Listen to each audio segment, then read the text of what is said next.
며칠 전 이제 미얀마에서 규모 7.7의 강진, 너무나 많은 피해, 지금 정확하게 파악도 안 되고 있는 상황이라고 하죠. 자, 정리 좀 해보겠습니다. 화면이 좀 있어요. 미얀마 내륙이에요. 저기 보시면 만달레이, 네피도는 수도고요. 만달레이는 제2의 도시인데 그 근방이죠. 규모 7.7. 진원 깊이가 10km. 여기서 지진이 벌어졌는데요. 지금 이 영상 보셨죠? 방콕에 있는 빌딩, 건설 중인 빌딩이 무너지는 모습까지 뭔가 흔들린 거예요. 저기까지요. 지금 사망자가 2,000명 넘었다는 소식도 있지만 또 일각에서는 만 단위까지 지금 전망하는 목소리도 나오고 있는 상황입니다. 자, 그럼요. 이런 상황에서 지금 미얀마 지진 때문에 깜짝 놀랐는데 지난 30일에는 또 인도네시아에서 또 지진이 발생했다고 하죠. 자, 그럼 지금부터 전문가 전화로 연결해서 이 내용 깊숙하게 좀 짚어보겠습니다. 연세대 지구시스템과학과 홍태경 교수님 전화로 연결돼 있습니다. 홍 교수님 나와 계시죠? 네, 안녕하세요. 예, 안녕하십니까. 우선 가장 궁금한 게 이제 피해 사항을 영상이나 그림으로 많은 분들이 보셨지만 미얀마에서 발생한 규모 7.7의 강진, 사망자가 최소 수천 이런 얘기가 나오는데 7.7의 규모라는 거는 어느 정도 강한 겁니까? 예, 사실 내륙에서 발생하는 지진 치고는 매우 강력한 지진인데요. 예. 우리가 지난 2016년에 경주 지진을 겪었는데 그때가 규모 5.8이었습니다. 예. 이 규모 5.8 지진에 비하면 한 600배 정도 크고요. 2010년도에 IT에서 규모 7.0 지진이 났는데 당시 사망자가 한 30만 명 발생했거든요. 예. 이 지진에 비해서는 10배가량 더 큰 지진이라고 할 수 있습니다. 굉장히 강력한 지진이 발생을 했기 때문에 엄청난 피해도 당연히 예상되는 상황입니다. 지금 외신 보도에 2,000명 정도의 사망자 발생. 근데 또 전망은 실제 파악되면 만 명을 넘어갈 거라는 얘기가라서 많은 분들이 걱정하고 안타까워하고 계신데, 그런데요, 이 미얀마 강진이 발생했을 때 태국 방콕에서 건설 중인 빌딩이 그대로 무너졌거든요. 이게 거리가 미얀마 태국 방콕까지는 한 1,000km 이상 떨어졌다고 하는데 이거는 어떻게 봐야 되는 현상입니까? 예, 이게 굉장히 주목되는 일이었는데요. 예. 방콕은 지진 발생지로부터 1,000km 떨어져 있는 지역인데, 예. 사실 지진동으로 보면은 지진동 전체, 그러니까 땅의 흔들림 자체는 그리 크지 않았습니다. 예. 근데 이번 지진이 규모 7.7로서 굉장히 강력했는데, 이 많은 에너지가 약 0.05헐츠 정도 되는 에너지가 굉장히 많이 배출이 됐거든요. 이런 저주파 에너지는 먼 거리를 가더라도 저주파가 줄지 않고 고주파 에너지는 거리에 따라 빨리 감소합니다. 예. 그런데 이 1,000km 떨어져서도 이 지진에서 발생한 저주파 에너지가 그대로 전달이 됐는데 이 저주파 에너지는 고층 건물에 굉장히 큰 영향을 주거든요. 고층 건물일수록 각 건축물이 가지고 있는 자연주기라고 하는 내추럴 프리퀀시가 저주파에 굉장히 취약하도록 돼 있습니다. 예. 그래서 고층 건물은 0.05Hz에 취약하게 반응을 하겠고, 이 단층 건물이나 낮은 건물들은 피해가 없었지만 오히려 고층 건물들만 반응을 해서 피해를 입은 사례가 되겠죠. 이게 따지고 보면 과학적 이유가 있다는 말씀인데요. 그런데요, 지금 이 미얀마 강진을 접한 많은 분들이 말씀하시는 게 지금 일본도 이게 지진 위험이 굉장히 크다라는 얘기 계속 나오고 있거든요. 이른바 난카이 지진인데 일본은 지금 어떤 상황인 겁니까? 네, 일본 난카이 해구라고 해서 일본 동쪽에서부터 큐슈까지 이르는 이 판이 충돌하는 충돌대를 일컫는데요. 예. 이곳에서는 150년에서 200년 주기로 규모 7점대 후반에서 규모 8에 이르는 큰 지진이 예상이 됩니다. 예. 그런데 이 시기가 이미 넘어서 가지고요. 향후 30년 내에 이렇게 큰 지진이 발생할 확률이 이미 80%가 넘어섰다라고 얘기를 하고 있거든요. 예. 이 얘기 자체는 언제 발생해도 이상하지 않은 상태라고 할 수 있는데, 더 심각한 거는 난카이 해구가 부분 쪼개질 때는 규모 8 정도에서 끝나지만, 예. 만약에 난카이 해구 전체가 쪼개지게 되면 규모 9.0에 이르는 큰 지진이 돼서 동일본 대지진과 같은 규모의 지진이 발생할 수 있다는 겁니다.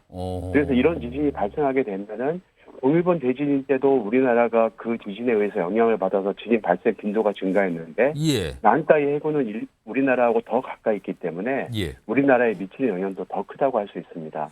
아까 미얀마와 태국과의 관계, 그 지진과 관련해서 설명하신 저주파 얘기하셨거든요. 만약에 일본에서 8, 9 규모가 그 정도 되는 지진이 발생을 했을 경우 만약에 저주파가 발생하면 우리나라는 어떻게 되는 겁니까? 굉장히 위험하죠. 아마 기억하실 텐데 구마모토 지진이 몇 해 전에 발생을 했는데 600km 정도 떨어진 남해안 이 부산 일대에서 구마모토 지진을 느낀 적이 있거든요. 그것보다 훨씬 강력한 지진이 난카이 해구에서 발생할 수 있다는 얘기가 되고 예. 그렇게 되면은 우리나라 남해안 일대에 있는 이제 고층 건물 같은 데도 굉장히 영향을 줄 수 있기 때문에 예. 큰 지진이 발생했을 때에 대한 대비도 해야 되는 상황입니다. 구체적으로 어떤 대비를 지금 할 수 있을까요?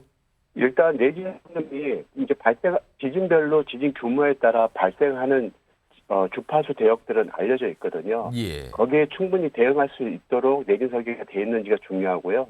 사실 이 저주파는 굉장히 적은 수준으로 움직이더라도 굉장히 큰 효과를 만들어내거든요. 이른바 공명 현상을 만들어내면서. 예. 그래서 그에 대한 대비책으로 내진 성능이 충분히 반영이 됐겠지만 부족한 점이 없는지 다시 한번 확인해 봐야 되는 거죠.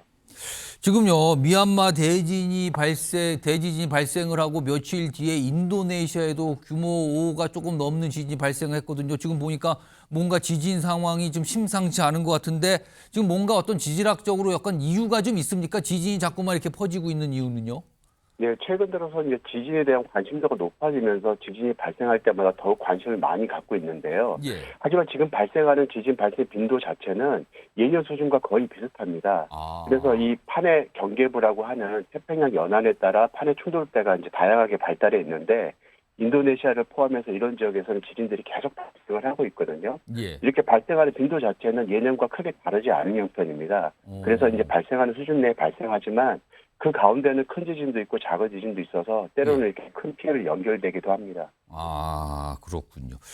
마지막 질문으로 우리나라에서 자체적으로 우리나라 땅이나 뭐 해안 쪽에서 지진이 좀 규모가 큰 지진이 발생할 가능성 이런 것도 좀 있는 상태입니까? 아니면 그렇지는 않은 겁니까? 그렇습니다. 우리가 지진계에 기록된 지진만 따져봐도 예. 1952년도에 발생한 지진이 규모 6.3으로 기록된 지진이 우리나라에서 발생한 적이 있습니다. 예. 1952년이면 한국전쟁 당시인데요.